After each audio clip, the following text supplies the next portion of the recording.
दोस्तों ये वीडियो बनाने की प्रेरणा मुझे जस्ट अभी पिछले वीडियो के मेरे एक व्यूअर के कमेंट से मिली, जिसमें उस व्यूअर ने कहा था कि सर आप तो पढ़े लिखे हैं, आप इतना तो जानते ही होंगे कि निर्वाचन आयोग बीजेपी के इशारों पर काम करती है।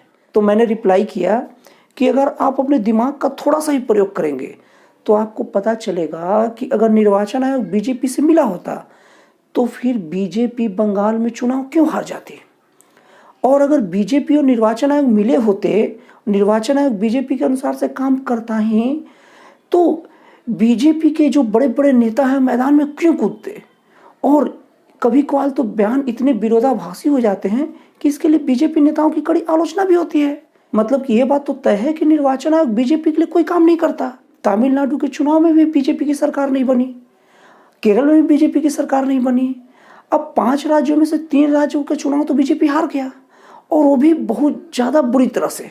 तो थोड़ा सा भी कॉमन सेंस वाला व्यक्ति ये बता सकता है कि निर्वाचन आयोग का बीजेपी के काम से कोई लेना देना नहीं होता।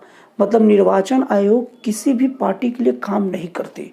निर्वाचन आयोग बहुत निष्पक्षता से और बहुत ही ईमानदारी से काम करती है। लेकिन दोस्तों देखा जाता है तो सोशल मीडिया में बिना सर पैर के बड़े उटपुटांग और बहुत ही अलग तरीकों से तर्क वितर्क कुतर्क सब तरीकों से ये बात साबित करने की कोशिश किया जाता है कि निर्वाचन आयोग और बीजेपी मिला है, जबकि हर तरफ से खुला संकेत मिलता है कि बीजेपी के लिए निर्वाचन आयोग काम नहीं करती। लेकिन इतना कुछ होने के बाद भी, इतने खुले तौर पर सब चीज साफ होने के बाद भी, जब कुछ लोग ये बात कहते हैं कि बीजेपी और निर्वाचन आयोग मिली हुई है, तो ऐसा लगता है कि उन्होंने अपने विवेक को कोई नदी में बहा दिया है, और नहीं तो वो बीजेपी विरोधी हो गए हैं और बीजेपी विरोध को किसी भी रूप में छोड़ना ही नहीं चाहते। दोस्तों ना मैं किसी के सपोर्ट के लिए वीडियो बना रहा हूँ, ना किसी के समर्थन के लिए वीडियो बना रहा हूँ, लेकिन लोगों के कॉमन सेंस को उजागर करने के लिए वीडियो जरूर बना रहा हूँ।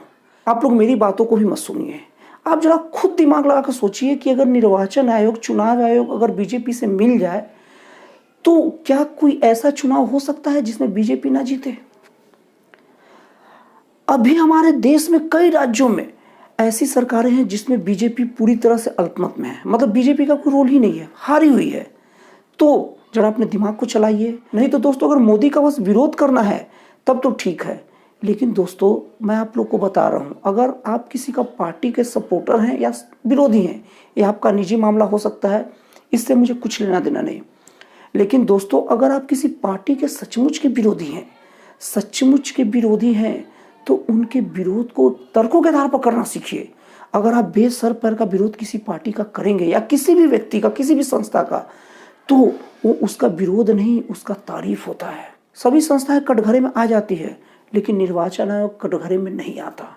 निर्वाचन आयोग अपनी पंक्चुअलिटी के लिए, अपने टाइम टेबल के लिए बहुत ज़्यादा प्रसिद्ध है। इसीलिए तो हमारे दुश्मन देश पाकिस्तान के बड़े बड़े ज्ञानी भी एक बात बोलते हैं कि भारत के निर्वाचन आयोग जैसा आप नहीं हो सकते, क्योंकि भारत का निर्वाचन आयोग का कर्तव्य निष्ठा और ईमानदारी का कोई काट नहीं है।